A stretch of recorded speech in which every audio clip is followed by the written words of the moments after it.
La cara incandescente de una estrella. La única estrella del universo que podemos observar así. Esa estrella es el Sol. Un infierno que emite energía, luz y calor. Si nuestra estrella situada a unos 150 millones de kilómetros, la Tierra sería un planeta sin vida.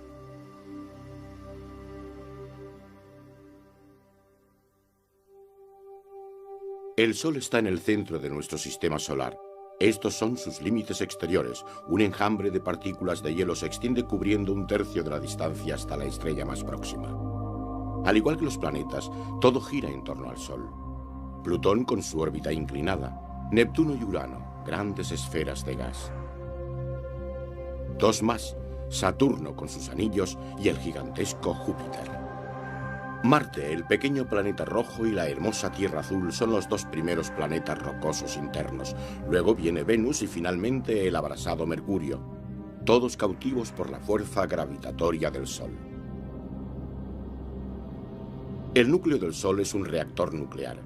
A 15 millones de grados centígrados, el hidrógeno se convierte en helio en una continua reacción en cadena. Cuando los núcleos de hidrógeno se fusionan para producir núcleos de helio, hay una pequeña pérdida de masa que se libera en forma de energía. Cada segundo, nuestra estrella pierde 4 millones de toneladas de masa. Esta energía permitirá al Sol brillar otros 5.000 millones de años. En su conjunto, el Sol no es más denso que un yogur. En su blanco y caliente núcleo, sin embargo, es 10 veces más denso que el plomo y la energía que libera tarda al menos 100.000 años en alcanzar la superficie. Esa misma energía, como luz solar, tarda solo 8 minutos y 20 segundos en llegar hasta nosotros. Da energía a nuestro planeta. Los carburantes fósiles son energía solar almacenada. El Sol controla nuestra meteorología, hace crecer nuestros cultivos y mantiene casi todas las formas de vida. Pasando un rayo solar por un prisma de vidrio triangular, aprendemos mucho sobre nuestra estrella. La luz blanca se convierte en un espectro de colores y líneas oscuras que revelan la composición del astro rey. 70% de hidrógeno, 28% de helio y un 2% de elementos más pesados como el hierro.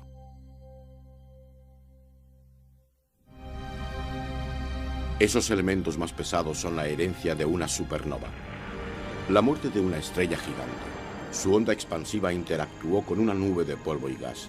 Mientras rotaba y se achataba lentamente, su centro se colapsaba encendiéndose su horno nuclear. Hace 5.000 millones de años nacía nuestro Sol, y del disco de polvo y gas que lo rodeaba se formaron los planetas. Nuestro propio planeta podría caber dentro del Sol más de 1 millón de veces. El Sol es tan grande que comprende el 99,8% de la masa del sistema solar. Esta es la superficie del Sol, la amarilla fotosfera, una bola de gas incandescente que se mantiene unida por la gravedad. A unos 500 kilómetros de profundidad está la delgada capa de gas que produce la luz solar. Imágenes reales de la fotosfera, con gránulos burbujeantes cada uno del tamaño de España. El gas asciende a través de los gránulos, se enfría y vuelve a bajar por otro camino. La rotación del Sol muestra sus manchas que son visibles durante varios días. Una sola mancha podría tragarse la Tierra. Son más frías que la fotosfera que las rodea, cuya temperatura es de casi 6.000 grados. El centro oscuro de una mancha solar, la umbra, solo alcanza los 4.000 grados. Su periferia más caliente, llamada penumbra, alcanza los 5.300 grados. Los campos magnéticos locales son los causantes de esta temperatura menor. Su intensidad elimina las corrientes que portan los gases calientes desde la zona de convección bajo la superficie. Tras un periodo de 11 años, un Sol lleno de manchas puede llegar a verse sin ellas.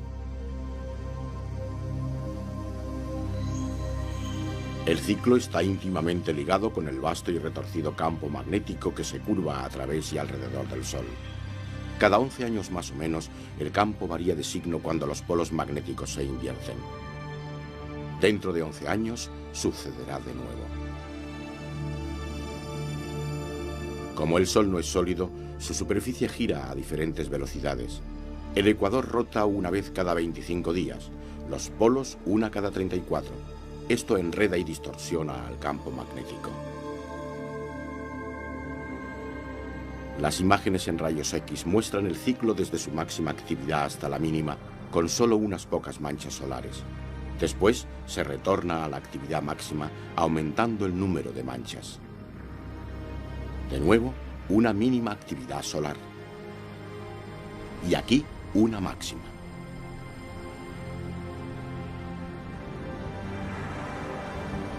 La actividad en la superficie de la amarillenta fotosfera provoca el espectáculo que se aprecia en la roja cromosfera. Esta atmósfera interior del Sol tiene erupciones de gas muy caliente, una protuberancia en forma de arco. Ondas de gas se mueven a lo largo de las líneas magnéticas de fuerza. Las protuberancias se alzan cientos de miles de kilómetros impulsadas por el campo magnético.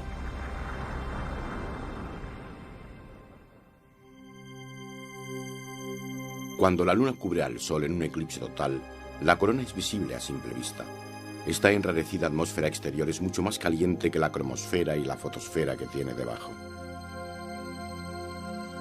Y despliega magníficos bucles de gas electrificado. Estas fotos tomadas desde satélite muestran los bucles curvándose alrededor de las líneas magnéticas de fuerza. Alcanzan hasta 30 veces el diámetro de la Tierra. Una misteriosa fuente de energía en su base los calienta hasta los 2 millones de grados. Pero las convulsiones más violentas son las fulguraciones solares. Una sola puede liberar la misma energía que una bomba de 1000 millones de megatones. Esta es una de las más potentes. Aquí la vemos de nuevo, como una erupción cerca de un grupo de manchas solares.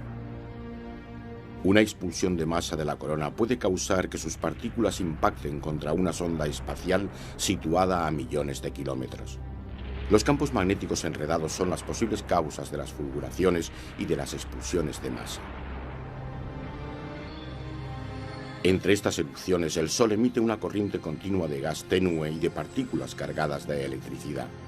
El viento solar normalmente sopla a unos 400 kilómetros por segundo. Pero cuando hay fulguraciones y expulsiones de masa, se convierte en una tormenta.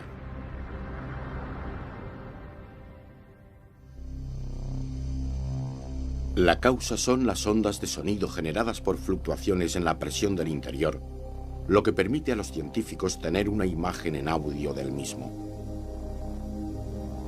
Atrapadas y rebotando dentro del Sol, las ondas de sonido hacen vibrar la superficie solar de muchas formas.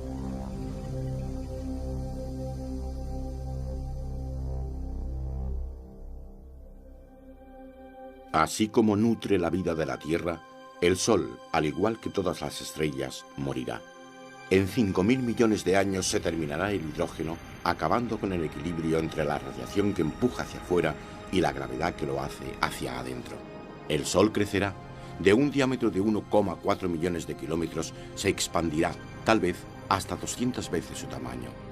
Mercurio será engullido. Y luego Venus. El Sol no alcanzará a la Tierra, pero nuestro planeta quedará hecho cenizas, desprovisto de océanos y vida. Hinchando las capas de gas, con el hidrógeno y el helio agotados en su núcleo, el Sol se transformará en una gigante roja. Finalmente, despojado de sus capas exteriores y con su núcleo expuesto, el Sol se colapsará hasta alcanzar el tamaño de la Tierra, convirtiéndose en una enana blanca. Mientras se enfría y apaga hasta convertirse en una enana negra, nuestro sistema solar se irá haciendo frío, oscuro y muerto.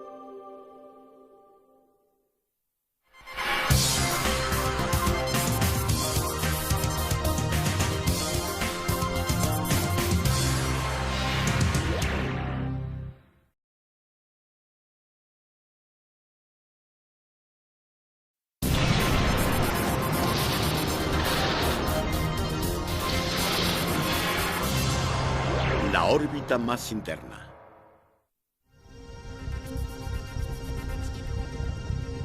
Veamos el planeta más cercano al Sol en un momento de su tránsito por él.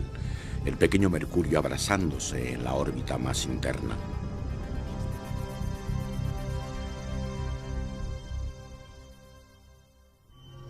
Para entender Mercurio, hemos de volver al sistema solar primigenio.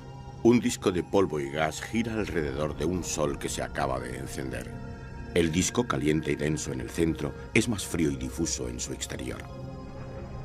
Cerca del Sol se condensan pequeñas partículas hechas de materiales pesados con un elevado punto de fusión. Más allá, los granos son más ligeros y de hielo.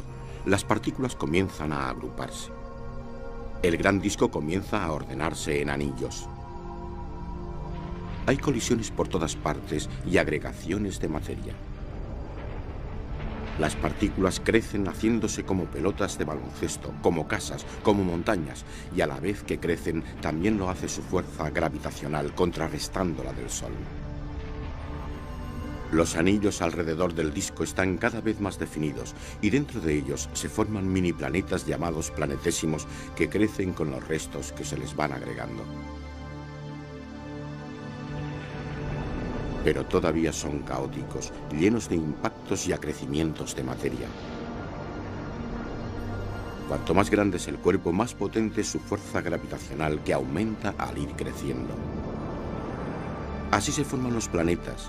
En la parte exterior del sistema solar, grandes esferas de gas recorren órbitas enormes y solitarias. Cerca del Sol hallamos pequeños planetas sólidos. El viento solar limpia los restos de materia que quedan entre las órbitas.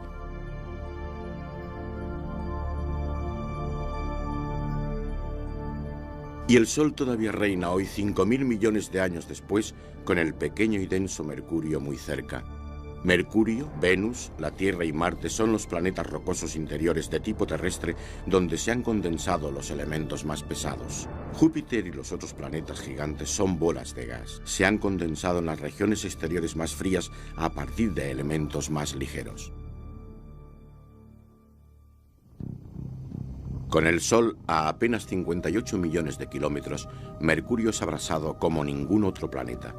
Su nombre deriva del mensajero de los dioses. ¿Y por qué no, si los antiguos veían al Sol como un dios? Mercurio es el planeta interior más pequeño. La Tierra tiene 18 veces su masa. Comparemos sus diámetros. Mercurio tiene menos de 4.900 kilómetros y la Tierra más de 12.700. Además, tienen características diferentes. La Tierra está inclinada y Mercurio no. Atardecer en la Tierra, con Mercurio a la derecha y Venus por encima. Dadas sus órbitas, nunca los vemos muy altos en nuestro cielo. Mercurio es el más difícil de ver, cerca del horizonte en el crepúsculo y en el amanecer. Un cambio de perspectiva nos muestra por qué. Desde la Tierra vemos solo parte de sus órbitas alrededor del Sol. La de Venus, más externa, dura 225 días, la de Mercurio, 88.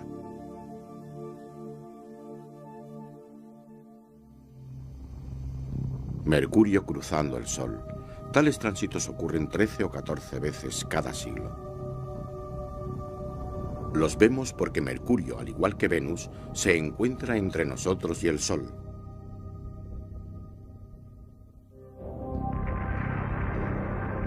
...1973... Despegue hacia Mercurio. La misión es la Mariner 10. Usando la fuerza gravitatoria de Venus para impulsarse hacia Mercurio, esta misión fue la primera en usar esta técnica, la asistencia gravitacional muy común ahora. 2 meses después, el Mariner exploraba Mercurio desde apenas 700 kilómetros de distancia. Hubo 3 sobrevuelos de este tipo. Se obtuvo una gran cantidad de imágenes, mostrando un perfecto registro de cómo fue el antiguo sistema solar, los impactos que generaron los cráteres de este pequeño y árido planeta.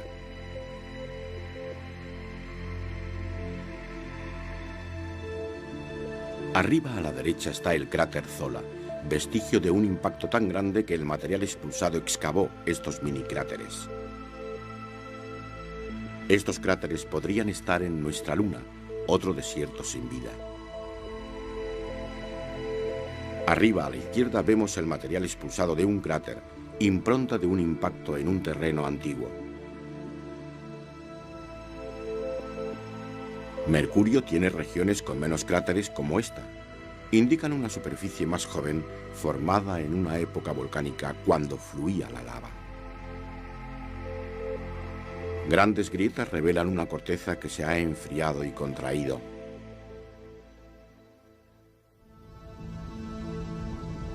Mercurio tiene un sorprendente calendario. Su día, de amanecer a amanecer, es 2 veces más largo que su año. Observemos cómo Mercurio gira lentamente en torno al Sol. Veamos la flecha. En una sola órbita, Mercurio rota sobre sí mismo 1,5 veces. La Tierra, en cambio, lo hace 365 veces. El resultado es que un día de Mercurio dura 176 días terrestres y su año apenas 88.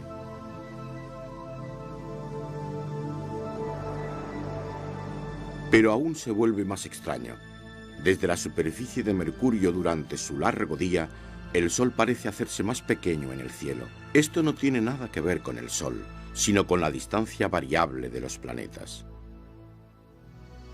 Mercurio tiene una órbita elíptica, lo que produce un efecto aún más curioso. Cada vez que pasa cerca del Sol, acelera su paso, que luego se hace más lento. Como consecuencia, en el planeta hay un doble amanecer.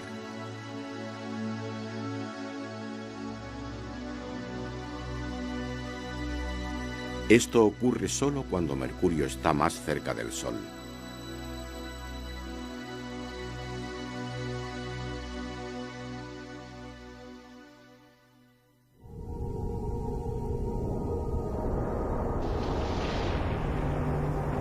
En el inicio de su historia, Mercurio pudo recibir el impacto de un planetésimo de gran tamaño. Tal impacto pudo haber expulsado el manto exterior del planeta. Esto explicaría, en proporción a su tamaño, su enorme núcleo de hierro que ocupa el 70% de su volumen, el doble que en otros planetas terrestres.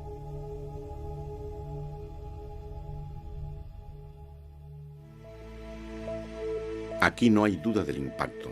Con anillos de montañas curvándose hacia la izquierda, este es uno de los lados de la enorme cuenca Caloris. La causa fue otro planetésimo, que hace 4.000 millones de años produjo un cráter de 1.300 kilómetros de ancho. Salpicado luego con cráteres más pequeños, la cuenca probablemente se rellenó con lava. El borde montañoso de Caloris con campos de lava a ambos lados. La actividad volcánica duró 1.000 millones de años, pero el planeta ha estado tranquilo durante los últimos 3.000 millones. Planicies de lava envolviendo la cuenca Caloris. Su nombre está bien puesto, ya que esta área puede ser el punto de mayor temperatura de Mercurio. De día alcanza los 450 grados centígrados. De noche desciende a menos 180 grados. La información por radar sugiere la presencia de hielo permanente en Mercurio. Radiotelescopios de los Estados Unidos o en Puerto Rico nos dan las claves de esta paradoja. Si esto es verdad, el hielo únicamente podría sobrevivir en profundos cráteres en los polos de Mercurio. Allí, perpetuamente en sombras, podría haber depósitos congelados procedentes de cometas.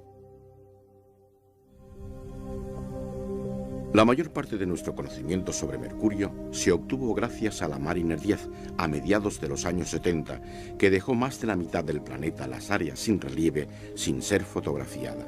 Pero hay planeadas nuevas misiones como la Bepi Colombo, una sonda que será lanzada por la Agencia Espacial Europea. Al igual que la Mariner, irá vía Venus. Hay tanto por conocer de Mercurio con su ligera atmósfera de helio y su potente campo magnético.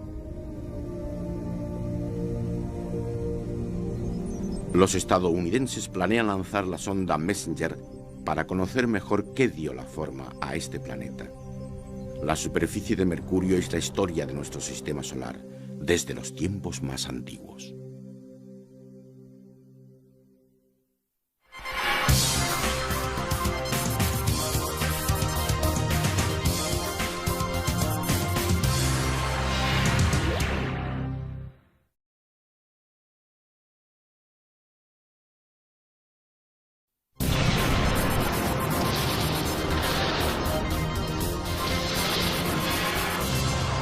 Venus.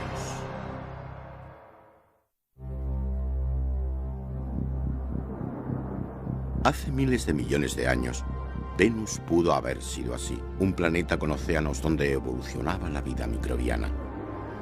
Hoy, esta es la realidad, un mundo sin vida con una atmósfera densa y agobiante y temperaturas que derriten el plomo.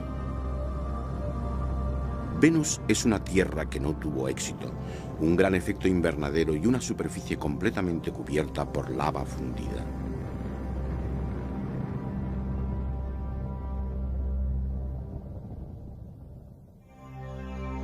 Venus, siempre cubierto por nubes, es el segundo planeta desde el Sol, orbitando a una distancia de 108 millones de kilómetros. Con un diámetro de poco más de 12.000 kilómetros, Venus es casi tan grande como la Tierra, casi un mundo gemelo. Pero hay pocos gemelos tan distintos. La superficie de la Tierra es visible y su clima templado. Venus es un infierno, donde las nubes rodean el planeta en 4 días. Desde la Tierra, Venus es el planeta más brillante. A través de un telescopio las nubes tapan todos sus rasgos. Sin embargo, sí podemos observar que tiene fases como la Luna. En su punto más cercano a la Tierra, Venus está en cuarto creciente. El área iluminada aumenta al alejarse el planeta, por lo que cuanto más crece la porción que brilla, más minúsculo es. Para los observadores terrestres, Venus se encuentra encima de Mercurio. Sus órbitas mantienen a ambos planetas cerca del horizonte, pero Venus, grande y brillante, es fácilmente visible al hacerse de noche o poco antes de amanecer. Su proximidad al horizonte tiene una sencilla explicación. Venus y Mercurio tienen órbitas próximas al Sol. Venus tarda 225 días en dar la vuelta al Sol. Y por eso puede verse cómo a veces Venus cruza por delante del Sol. En 1769, con su barco el Endeavour, el explorador James Cook navegó por el Pacífico para observar este fenómeno en Tahití. Gracias a los resultados de sus observaciones y con simple trigonometría, se estableció la distancia de la Tierra al Sol. Así Cook ayudó a iniciar la medición del universo. Para medir el cosmos, la distancia desde la Tierra al Sol es una unidad básica. Los tránsitos de Venus suceden en ciclos de 2 tránsitos cada 120 años aproximadamente.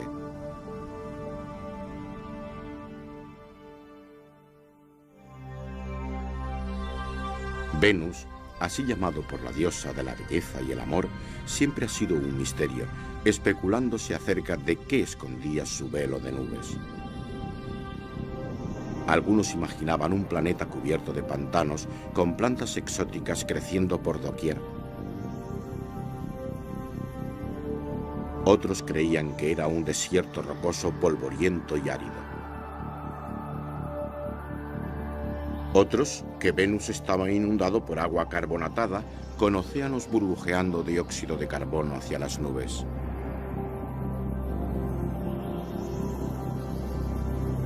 Pero como suele pasar, la realidad supera la ficción. En 1961 empezó a desvelarse Venus utilizando el radar. Desde Goldstone, California, se enviaron señales a través de las nubes de Venus. Por primera vez tuvimos ecos de otro planeta.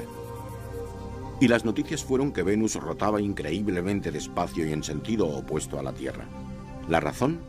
Quizás el impacto de un planetésimo gigante que al chocar con Venus alteró su inclinación hasta darle la vuelta.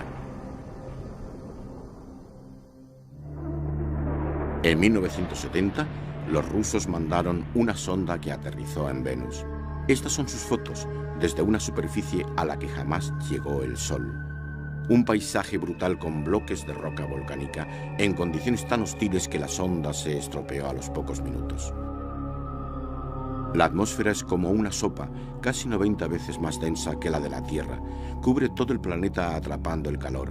Venus es el planeta más caliente a 475 grados centígrados. Más tarde, mediante un radar en un módulo orbital, los estadounidenses captaron imágenes de Venus. La mayoría eran llanuras, en azul, con dos áreas de montañas o continentes en amarillo y rojo. Posteriormente, mediante un radar superficial, los rusos registraron la topografía del hemisferio norte, lo cual fue un gran avance. Aquí tenemos una exploración computarizada de los años 80. La región es Istar Terra, unas montañas del tamaño de Australia.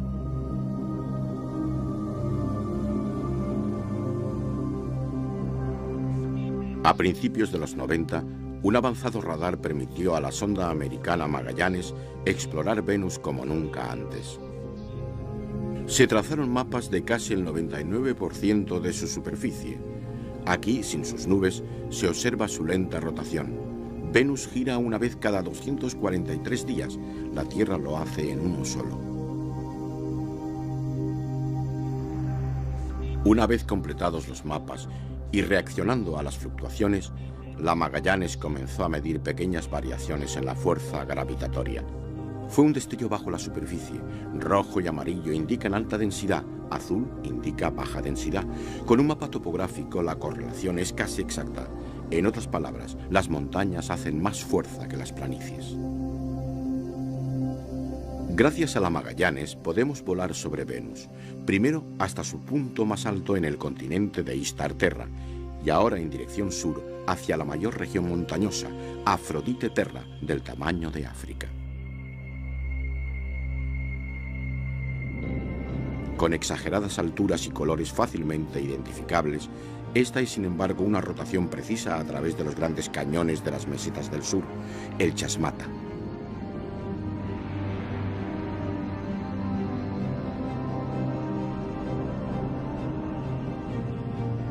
Al este, y aún en Afrodite Terra, una gran plataforma volcánica. Vemos Mad Mons, un enorme volcán que se eleva 5 kilómetros sobre la altura media del planeta. Únicamente Venus está coronado así. Hay cientos de ellos, causados probablemente por magma caliente tratando de salir a través de la corteza. Venus es el planeta más volcánico del sistema solar. 3 cráteres de impacto son menos comunes en Venus comparados con Mercurio o la Luna debido a que la lava reconstruye el terreno constantemente. También, tras atravesar la gruesa atmósfera, los pequeños meteoros se desintegran y los más grandes producen un impacto menor. Detrás de la cordillera, un grupo de curiosas formas geológicas de 25 kilómetros de largo y 750 metros de alto. Son erupciones de lava, hundidas por el peso de la atmósfera. Venus ha tenido erupciones posiblemente durante miles de millones de años, con gases sulfurosos agregándose a la atmósfera tóxica, con lava expandiéndose por su superficie. Es posible que estas erupciones todavía sucedan hoy en día.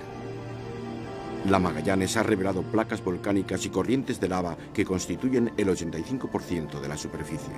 En términos planetarios, este es un paisaje joven, con una edad promedio de apenas 500 millones de años. Entonces, ¿qué ha ocurrido en Venus? ¿La actividad volcánica hizo salir lentamente la lava? ¿O 500 millones de años atrás alguna catástrofe global renovó la superficie completamente? Este es un diseño artístico, ya que esas fotos rusas son aún las únicas reales de la superficie. En una atmósfera sofocante, con un 96% de dióxido de carbono, es difícil imaginar a un humano caer desde esas nubes. Como la Tierra, que está lo bastante lejos del Sol como para albergar vida, hace 4.000 millones de años Venus pudo haber tenido océanos, continentes y formas de vida sencilla. Pero este joven planeta está peligrosamente cerca del Sol. La Tierra está en el centro de la zona habitable y Venus en su borde interno. Así, mientras el Sol maduraba e incrementaba su luminosidad, Venus se fue calentando. El vapor de sus océanos hirviendo pudo transformarlo en un invernadero sofocante y lleno de nieblas. La Tierra había perdido a su gemelo.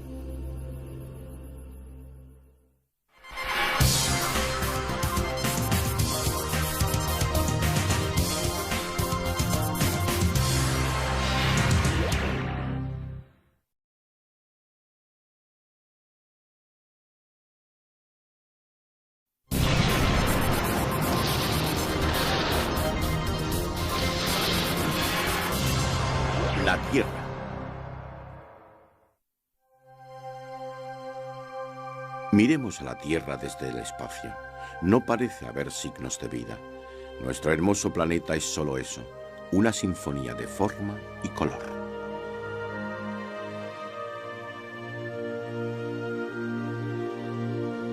Algunos colores se han falseado para resaltar las características geológicas. ¿Dónde estamos nosotros? Si miramos más de cerca, ya percibimos obras humanas. La ciudad de Boston, con su aeropuerto y su bahía, en la costa noreste de Norteamérica. Pero vayamos subiendo y desaparecemos. Desde aquí, ¿quién sabrá que la Tierra alberga a 6.000 millones de seres humanos? Lo llamamos el planeta Tierra, pero 2/3 de su superficie son agua. Comparemos este paisaje marino con el terreno estéril de los mundos vecinos. En nuestros océanos abunda la vida. Probablemente aquí aparecieron los primeros organismos sencillos. Mucho tiempo después la vida pasó del agua a la tierra por la evolución de los pulmones y las extremidades. Hay muchas formas de vida hoy en los 6 continentes, aunque con una especie dominante, el Homo sapiens. Desde la última edad de hielo, hace 11.000 años, hemos desarrollado la agricultura, permitiendo que unos pocos alimenten a muchos. Es la base de la civilización, que libera a otros para que sean artistas, maestros, científicos. No solo la agricultura cambió el paisaje, sino también las ciudades. Aquí vemos cómo Chicago contamina el lago Michigan. Hemos cambiado nuestro entorno como ninguna otra especie y hemos agotado recursos no renovables. La Tierra rota una vez al día sobre su eje y tarda 1 año en orbitar alrededor del Sol, que está a una distancia de 150 millones de kilómetros. La Tierra es el planeta interno más grande, el tercero desde el Sol y el primero con un satélite. La primera capa de la Tierra es la corteza, poco más que un barniz. Es más gruesa por debajo de los continentes, unos 80 kilómetros, y solo tiene unos 10 bajo los océanos. Debajo se encuentra el manto caliente, una mezcla de rocas sólidas y otras medio fundidas. Luego está el núcleo externo, que es líquido, y dentro el núcleo sólido interno, un corazón de hierro y níquel que rota lentamente. Se cree que esta rotación dentro del núcleo externo fundido genera nuestro campo magnético. En el hemisferio boreal, el norte magnético es en realidad un polo sur, ya que atrae al polo norte de una brújula, pero no siempre. Cada pocos cientos de miles de años, los polos se invierten y nadie sabe por qué.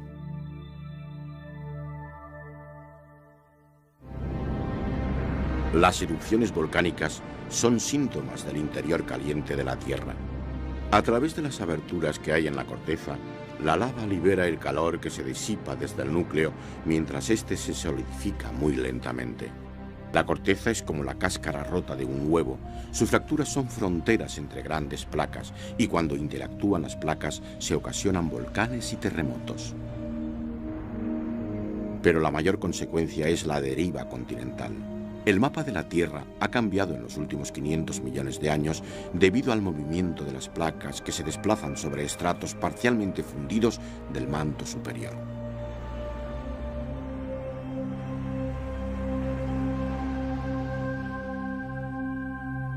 Cuando las placas chocan entre sí, se forman las montañas como en los Alpes, donde la península itálica choca con Europa, o en el Himalaya, donde el subcontinente indio chocó con Asia.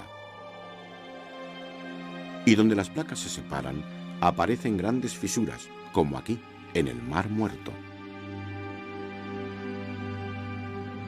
Los terremotos y los volcanes implican que hay placas estirando o empujando que se mueven entre 1 y 10 centímetros al año. Y el proceso continúa, ya sea en los océanos o en las montañas.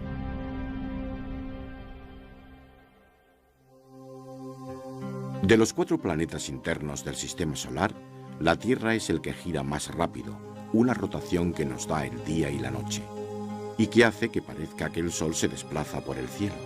Pero no es el Sol el que se mueve, sino la Tierra en torno a su eje. Un ciclo de 24 horas que afecta a nuestra climatología debido a que el ángulo cambiante del Sol es el que nos da calor y frío.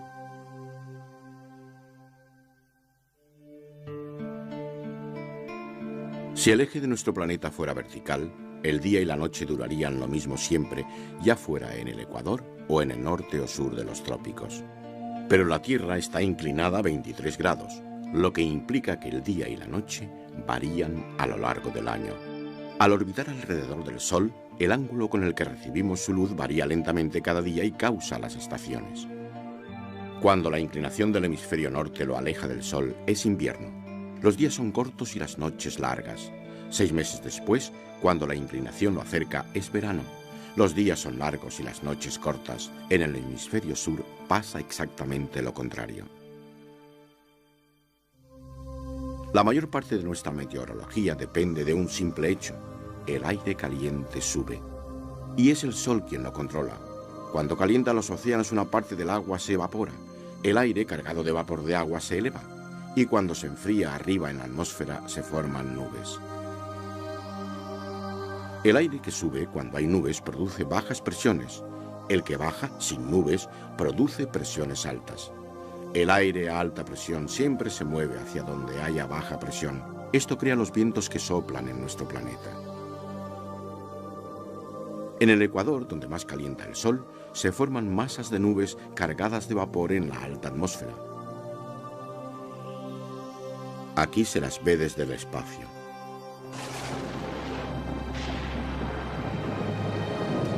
Tormentas y lluvias torrenciales pasan a través de los trópicos y nutren las lluvias forestales ecuatoriales. Impulsadas por la intensidad del Sol, se forman tormentas más fuertes en los trópicos con ciclones, tifones y un huracán fuera de Estados Unidos. En tierra pueden causar daños terribles.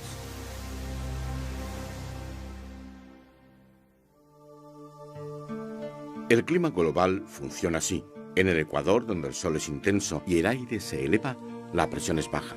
En los polos, donde el Sol es débil y el aire baja, la presión es alta. Entre los dos, en el hemisferio norte, el aire cae justo al norte de los trópicos, pero se eleva más al norte en las regiones más húmedas. Esto genera 3 motores de aire circulante.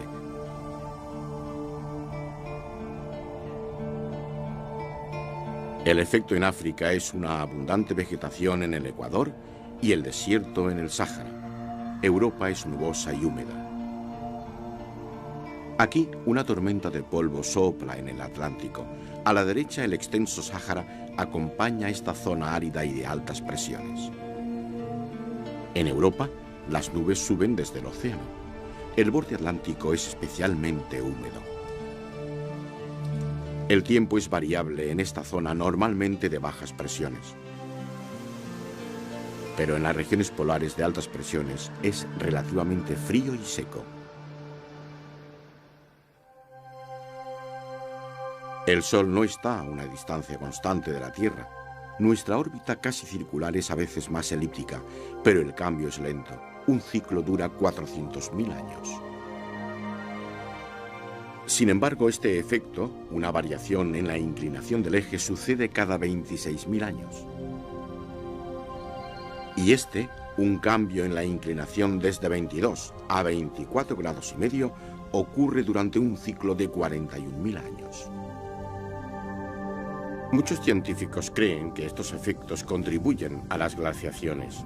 La última terminó hace apenas 11.000 años tras durar 90.000. No es una fantasía de Hollywood que la Tierra vivirá otra edad del hielo. Nuestro control de este mundo es escaso.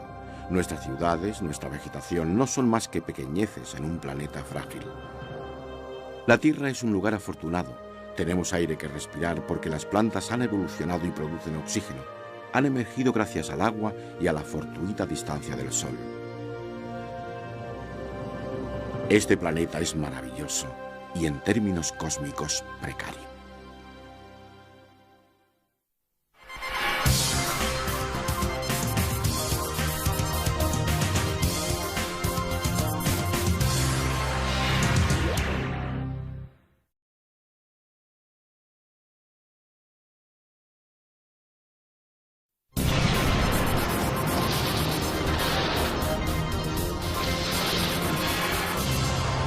La Luna.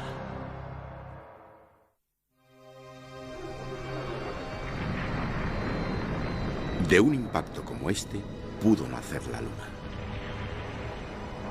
Cuando la Tierra solo tenía 50 millones de años, probablemente sufrió el impacto de un cuerpo del tamaño de Marte. Pero existen detalles interesantes en esta teoría. La primera colisión fue solo un golpe oblicuo. 2 días después, el cuerpo que había impactado volvió. Este doble impacto, un mal fin de semana en la Tierra, bien pudo haber puesto en órbita material suficiente como para formar la Luna. Rápidamente, en 1 o 2 años, una luna fundida orbitaba alrededor de una Tierra fundida. 20 veces más cerca que hoy en día, la Luna se vería enorme en nuestro cielo. La fuerza gravitatoria entre Tierra y Luna debía ser inmensa. Pero lo que es muy importante, la rotación de la Luna fue capturada. En cada una de sus órbitas alrededor de la Tierra, la Luna gira solo una vez sobre su eje. Es decir, siempre nos enseña la misma cara. Y aquí vemos esa cara. Desde la Tierra nunca vemos el lado oculto de nuestro satélite. El diámetro de la Luna mide 3.500 kilómetros, la cuarta parte del de la Tierra. A una distancia media de 384.000 kilómetros, la Luna tarda 27 días y 1/3 en orbitar a la Tierra. Mientras lo hace, la Luna parece cambiar su forma. Es lo que llamamos fases lunares. Para entenderlas, tenemos que ver la Luna y la Tierra desde el espacio. Aquí, con el Sol a la derecha, vemos cómo siempre brilla exactamente la mitad de la Luna por la luz solar reflejada, ya que nuestro satélite no tiene luz propia. Pero desde la Tierra, como la Luna gira a su alrededor, vemos áreas distintas de esa mitad iluminada. Cuando solo vemos el lado oscuro, es luna nueva. Cuando la vemos toda completa, es luna llena. Recordamos que la sombra es proyectada por la Luna y no por la Tierra.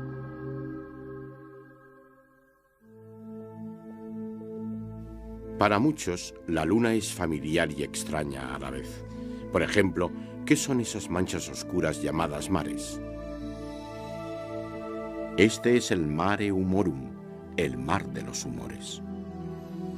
Y esta, una gran bahía abriéndose al Mare Imbrium, el mar de las lluvias. Aquí vemos el borde norte del Mare Imbrium con el oscuro cráter Platón por encima y a su derecha el Valle Alpino. El Mare Imbrium es el oscuro terreno a la derecha. Tiene 1.300 kilómetros de ancho y contrasta con las montañas brillantes cercanas. Pero los mares no son océanos, sino cuencas creadas por impactos. Aquí vemos el enorme choque que formó el Mare Orientale. Tras el impacto, la lava emergió y se enfrió en una especie de mar de roca oscura. Estos fuertes impactos se acabaron repentinamente hace 3.900 millones de años. 1.000 millones de años más tarde, también cesó la actividad volcánica al enfriarse el interior lunar. Pero impactos más pequeños han continuado marcando la superficie lunar, proliferando los cráteres. El cráter Copérnico, un cuarteto de cráteres. Clavius, con otros cráteres más recientes dentro. El paisaje lunar registra impacto tras impacto. No hay erosión de viento ni de agua, ni atmósfera que aminore su fuerza. Solo nuevos cráteres erosionan a los viejos. Los cráteres más jóvenes están rodeados de salpicaduras de material brillante. Como bolitas cayendo en barro, estas salpicaduras en los cráteres son los rasgos lunares más brillantes. Alrededor de los bordes de las grandes cuencas de impacto nacen montañas. Estas son los Apeninos. La Luna tiene fisuras, grietas y trazas de arroyos como este, canales donde alguna vez fluyó lava.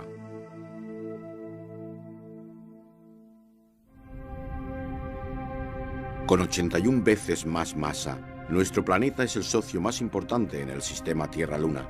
La gravedad lunar es una sexta parte de la terrestre. Observen las actividades de los astronautas del Apolo 12 que llegaron a la Luna hace más de 30 años. Sin la resistencia del aire, demostraron que un martillo y una pluma caían a la misma velocidad.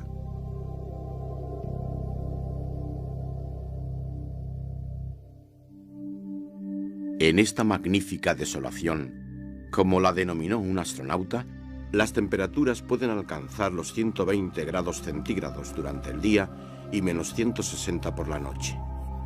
Los astronautas se volvieron geólogos.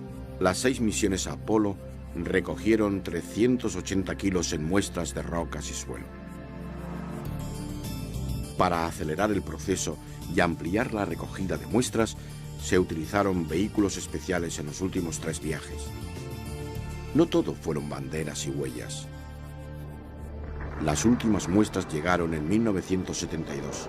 Su análisis reveló que eran muy secas y volcánicas o producidas por impactos, y muy similares a las que encontramos en el manto superior terrestre. Al final de cada misión, las naves dejaban caer sobre la superficie lunar el módulo de aterrizaje. En nuestro satélite se oía como una campana que indicaba la existencia de roca pulverizada resonando por la superficie. El interior de la Luna probablemente es sólido, con un núcleo metálico, pero su núcleo es mucho menor de lo que se esperaba, solo una quinta parte del diámetro lunar. El de la Tierra mide, en cambio, más del 50% del diámetro terrestre. Esto sugiere orígenes diferentes, lo que nos devuelve a la idea de que la Luna nació tras un impacto con la Tierra. Cuando se formó, nuestro satélite estaba a 22.500 kilómetros de la Tierra. Hoy está unas 20 veces más lejos y sigue alejándose. Sabemos esto gracias a las mediciones de la Luna tomadas por láser. Los astronautas del Apolo dejaron reflectores en la Luna. Con este instrumento, en Texas, los científicos miden con gran precisión el tiempo que tarda el láser en viajar a la Luna, rebotar en los reflectores y volver. El sistema nos revela la distancia a la Luna con un error de 1 centímetro. Actualmente está a unos 384.000 kilómetros de media y se aleja 3 centímetros por año.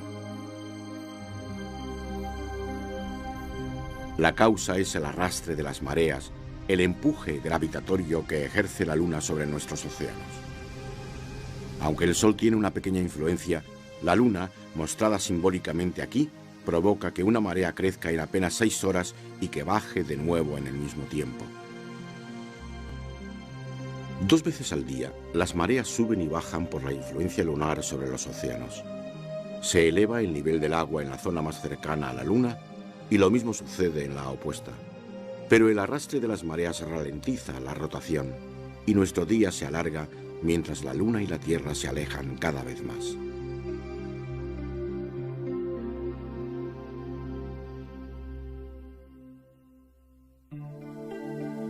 La Luna tiene otro efecto.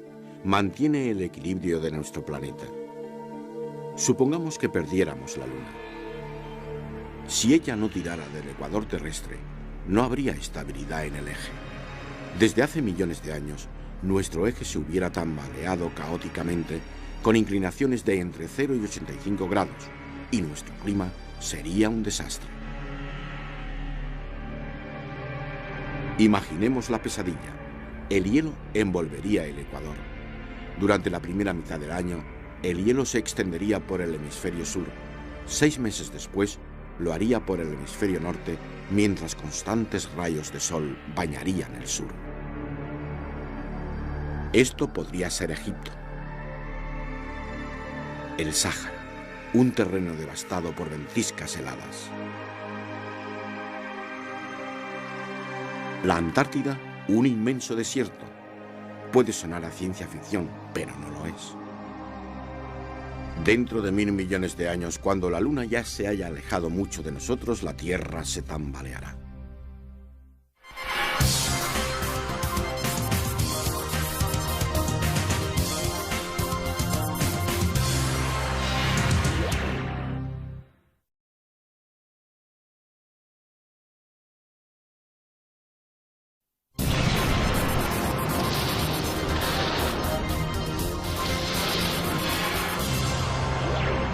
Fascinante.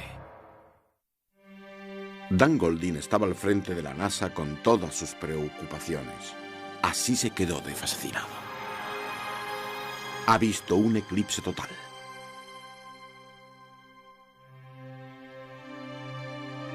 Ya sea uno el responsable de la agencia espacial más grande del mundo o un simple observador, un eclipse total de Sol es el mayor espectáculo del sistema solar. El llamado anillo de diamantes, un momento casi mágico. En pocos segundos, la Luna tapará al Sol por completo, una coincidencia asombrosa. La totalidad se debe a que la Luna es 400 veces más pequeña que el Sol y está justo 400 veces más cerca. Otro anillo de diamantes y el Sol retorna. Esto no es una animación, sino el tiempo que tarda un eclipse real. La totalidad dura tan solo unos pocos minutos. El evento completo con la fase parcial antes y después de la totalidad dura unas 3 horas.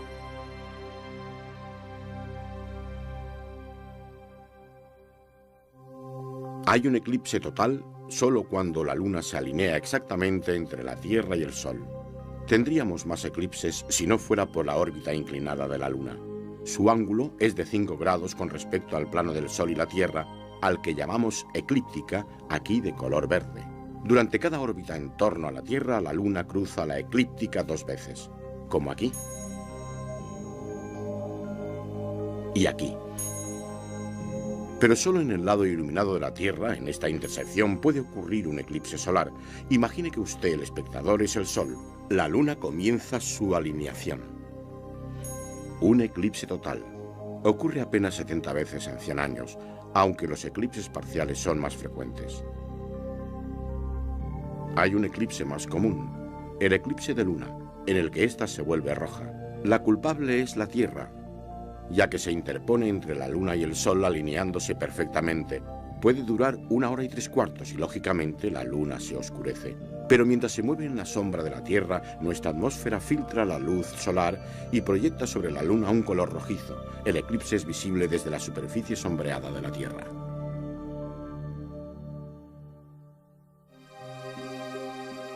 Volviendo a los eclipses solares, a veces la Luna no cubre del todo al Sol. Esto es un eclipse anular. La causa es la órbita algo elíptica de nuestro satélite. Cuando la Luna está más alejada de nuestro planeta, su sombra no alcanza a la Tierra. En un eclipse total, una estrecha banda de oscuridad pasa sobre la Tierra a una velocidad supersónica. Solo dentro de ella se ve el eclipse total. La Luna está lo suficientemente cerca como para que su sombra completa se proyecte sobre la Tierra. Esa sombra en el centro se llama umbra. La penumbra es la sombra parcial mucho más ancha. Día de eclipse total. La gente de la televisión se prepara. Las cámaras tienen dispositivos que compensan el giro de nuestro planeta manteniendo centrado el Sol. Los filtros para los telescopios, cámaras y nuestros ojos son vitales. Las gafas con filtros de seguridad homologados son muy comunes. Primer contacto. Esta fase parcial puede durar hasta 90 minutos. Proyectadas a través de binoculares, podemos ver las imágenes gemelas de la disminución del disco solar. Hay preocupación por las nubes. Este hombre prueba a mirar con un filtro. A través de los árboles, las hojas crean múltiples imágenes de un sol creciente. Se aproxima la totalidad. El sol solo es una delgada astilla iluminada. Luego, las llamadas perlas de Bailey, creadas mientras brilla el último rayo de sol entre los valles lunares. La totalidad, a pesar de una nube, es impactante. La corona, la atmósfera exterior del Sol, normalmente no es visible. Ahora, en cambio, se puede ver a simple vista. Alrededor es como un anochecer. En la totalidad, el nivel de luz desciende hasta 1 millón de veces. Los equipos se ajustan rápidamente, pero lo mejor de todo es mirar. El planeta Venus ha aparecido. La corona, bailando en el campo magnético del Sol, está siempre cambiando. Una protuberancia se ha roto al alcanzar el espacio. Una foto no muy clara, pero magnífica. La llamarada carmesí es hidrógeno elevándose hasta 30.000 kilómetros. Más de cerca, vemos de nuevo las perlas de Bailey y el anillo de diamantes.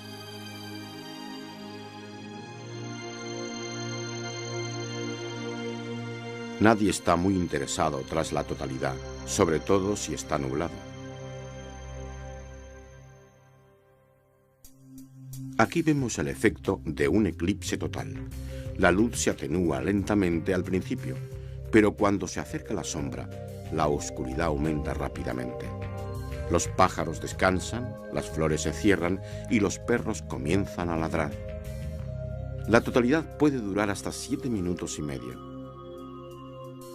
Es una experiencia inolvidable. Un eclipse total despierta muchas emociones y cuando el sol reaparece sentimos una confortable sensación.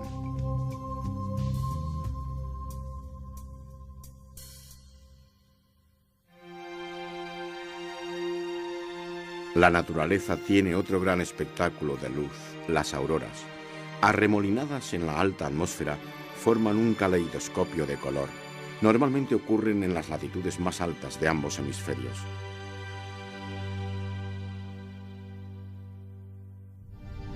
La causa está a 150 millones de kilómetros y es el Sol. Junto con la luz, el calor y la energía y otro tipo de radiaciones, el Sol nos envía el llamado viento solar. Formando remolinos en el espacio a causa del campo magnético, el viento sopla a 400 kilómetros por segundo. Es un flujo continuo de gas tenue y de partículas cargadas eléctricamente.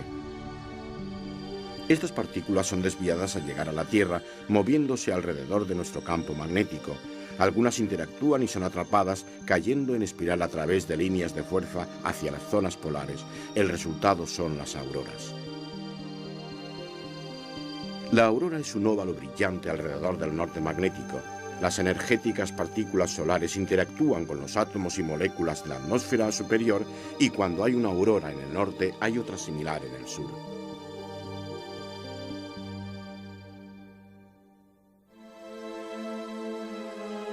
Esta es una aurora corriente, su luz producida por incontables colisiones entre las partículas solares y las atmosféricas. Pero a veces el Sol parece enfadarse. Se conocen como eyecciones de masa coronal. Aquí hay varias a lo largo de una semana. El viento solar se puede acelerar hasta 1000 kilómetros por segundo. Las fulguraciones solares son la causa. Son erupciones monumentales sobre la superficie de nuestra estrella. Con la fuerza de un huracán, el viento solar tarda solo 40 horas en alcanzarnos. La onda de choque presiona nuestro campo magnético, la magnetosfera. La magnetosfera padece una fuerte embestida por el viento que causa tormentas geomagnéticas y maravillosas auroras. En el hemisferio norte, el óvalo de la aurora se intensifica y perturba. Se expande a través de los Estados Unidos. La aurora puede provocar corrientes eléctricas cerca del suelo, causando problemas en los oleoductos de Alaska, o dejar fuera de servicio el suministro de electricidad. Incluso los satélites artificiales pueden verse muy afectados. Pero la gran bendición de las tormentas solares son las increíbles auroras que producen en la Tierra. Los colores son delicados. Verdes y rojos son causados por átomos de oxígeno excitados, púrpuras y rojos más oscuros por los de nitrógeno. Este proceso de excitación sucede a alturas de entre 100 y 400 kilómetros. En el hemisferio norte se ven las auroras boreales y en el sur las australes. Una maravilla del cielo.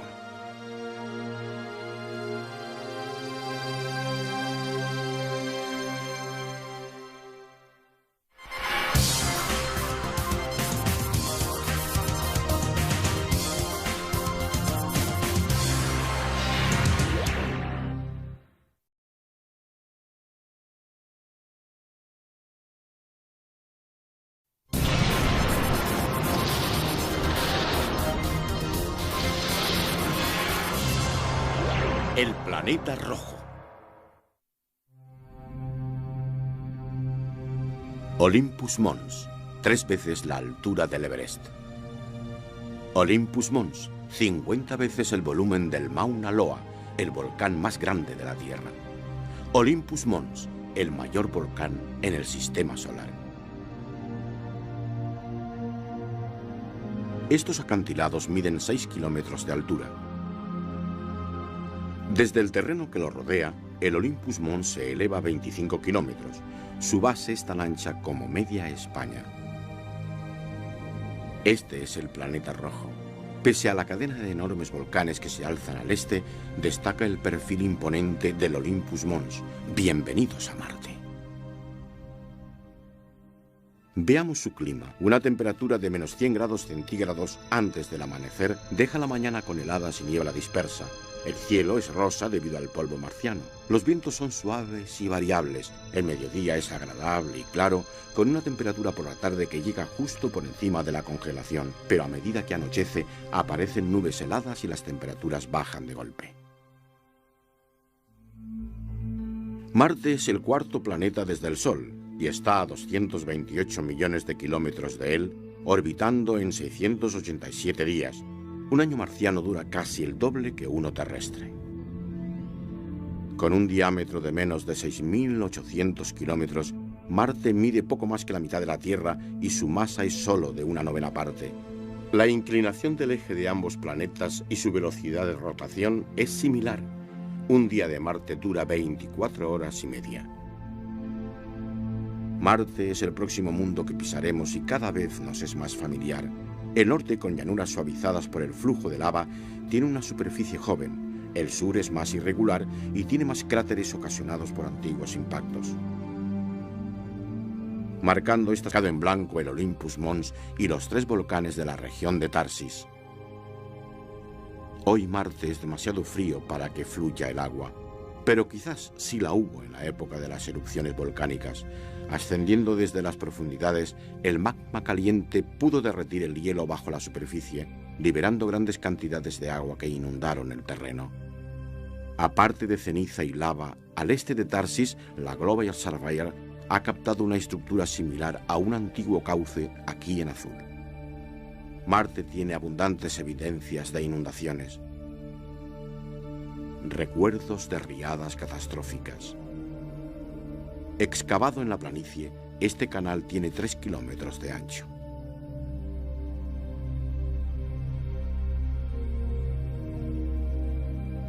Comparado con el árido planeta de hoy, Marte pudo haber sido más cálido y más húmedo.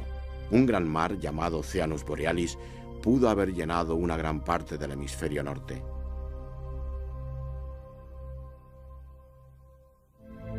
La causa pudo estar en un cataclismo global con gases volcánicos alimentando la tenue atmósfera, lo que hubiera provocado una subida de las temperaturas. Quizás también hubo lluvias. Así, al derretir las erupciones el hielo subterráneo, Marte pudo tener agua líquida. ¿Son estas rocas estratificadas reliquias de un lecho lacustre o del fondo de un mar? Si es así, ¿por qué desapareció el agua? Probablemente al acabar la actividad volcánica, las erupciones ya no nutrieron la atmósfera. El agua escapó al espacio debido a la débil gravedad. Los mares se secaron y el agua residual se congeló bajo la superficie. Estos pequeños conos volcánicos de menos de 1 kilómetro de ancho son también pistas de un pasado acuoso. Tenemos rasgos similares en la Tierra, donde manantiales geotérmicos surgen entre el agua pantanosa.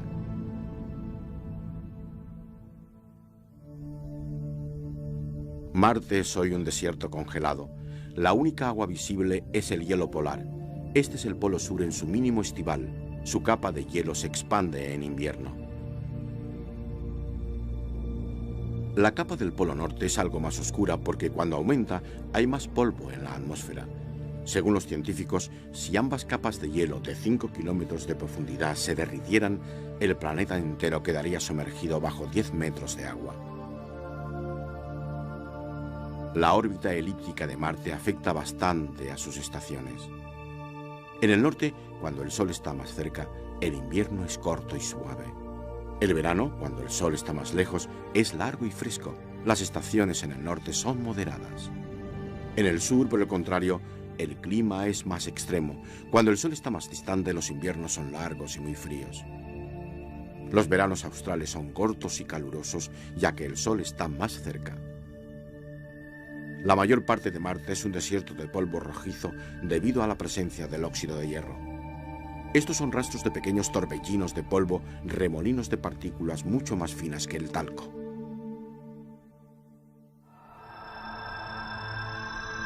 Las grandes tormentas de polvo pueden durar semanas, cubriendo todo el planeta.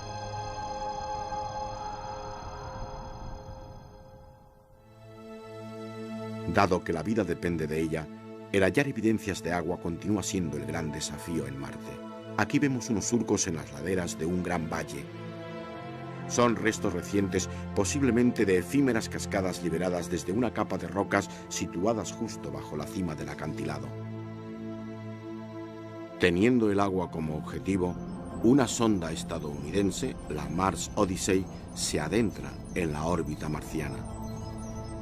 Su misión es explorar el planeta en busca de señales de agua helada justo bajo la superficie. Por el impacto de los rayos cósmicos desde el espacio, la superficie emite radios gamma y neutrones que revelan elementos subterráneos. Si hay hidrógeno, implica agua, agua en forma de hielo. Detectando hidrógeno marcado en azul, la Mars Odyssey ha captado vastas reservas de hielo bajo la superficie, especialmente alrededor de los polos.